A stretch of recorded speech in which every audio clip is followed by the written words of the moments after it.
8 का, जिसका शीर्षक है राजभाषा हिंदी का मैथ। इसमें हिंदी और अन्य भाषा के बीच लड़ाई को कॉमेडी रूप में दिखाया जा रहा है। इसमें हिंदी अपने घर में खड़ी हुई है। मैं हूँ हिंदी, राष्ट्रभाषा, मातृभाषा। हाँ, वही हिंदी जिसके पास स्वर, व्यंजन, राग, ताल सब कुछ है, परंतु कुछ नहीं है तो वो मुझे पढ़ने वाले। अब किसी से कुछ क्या ही कहना, जब मेरा स्वयं का पुत्र इस कुलक्षणी को मेरे घर ले आया। हाँ, इतनी अंग्रेज है, दिन भर किट पिट करती रहती है। और चाय बनाने को कहो तो चाय तो इनसे बनती ही नहीं है। टी बनाएंगी, टी नाशपीती कहीं की। हाँ। लो, आ गई महारानी। Twinkle, twinkle, little star, how wonder what you are. Up above the world so high, like a diamond in the sky. अपने दूर भाषण तो बंद कर। What? ये। Okay, sorry, mother-in-law. क्या? सासू माँ। सुन, ये हिंदी का घर है। यहाँ सुबह सुबह भगवान का नाम लिया जाता है। अब भला कितने ही दिन बचे हैं हिंदी के पास, अब तो भगवान को याद करोगे ही।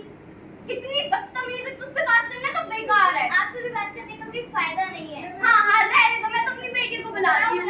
बेटा पंजाबी, ओ बल्ले बल्ले, ओ शाबा शाबा, ओ बल्ले बल्ले, ओ शाबा शाबा। सत श्री अकाल जी। ये होया, जल्दी दसो। अब मैं क्या कहूँ, अपनी भाभी को समझा, बोल इससे ये हिंदी का करे या हिंदी की तरह रहा करे। बारी बसी खटंगी रसी खटके ले आउंगी भिंडी और टंगी तोड़ दिया नीचे ना बोली तुमसे हिंदी बोलो क्या आ गया मजा नहीं बेटा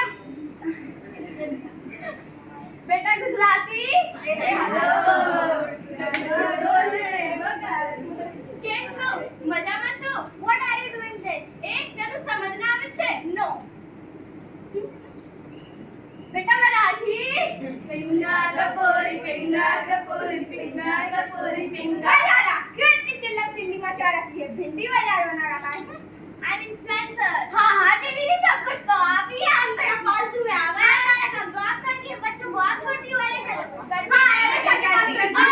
क्या करेगी आपकी बेटियां भी तो अलग अलग भाषा की कोई पंजाबी कोई गुजराती मराठी उनसे आपको कोई फर्क नहीं पड़ता ये हिंदी से ही जन्मी हुई भाषा है अलग अलग भाषा है ना मम्मी आप सही कहती हो, ये आपसे बहुत मुंह चलाती है। हाँ, बहुत सही है। बस, आइयो अम्मा, इधर कुछ हमारा ना। क्या? लगता है तुम्हें समझ नहीं आया मैंने क्या कहा। भाषा से बात करने और अपनी बातों को एक दूसरे तक पहुंचाने का जरिया है, और हम भाषा के नाम पर ही लड़ाई कर रहे हैं। हर भाषा जरूरी है, ऐसा महान कवियों ने भी कहा है। जन जन की भाषा है हिंदी, एकता की परंपरा है हिंदी, जीवन की परिभाषा है हिंदी, भारत की आशा है हिंदी, और तुम कहते हो कुछ नहीं है हिंदी। परंतु आज के जमाने में हिंदी का तो कोई महत्व ही नहीं रहा। हिंदी का क्या, उससे संबंधित अन्य भाषाओं का भी नहीं रहा है। तो आओ इन भाषा को बचाने के लिए आज हम ये प्रण लेते हैं कि आज के बाद हम कभी भी भाषा के नाम पर लड़ाई नहीं करेंगे और अन्य भाषाओं का भी सम्मान करेंगे। धन्यवाद।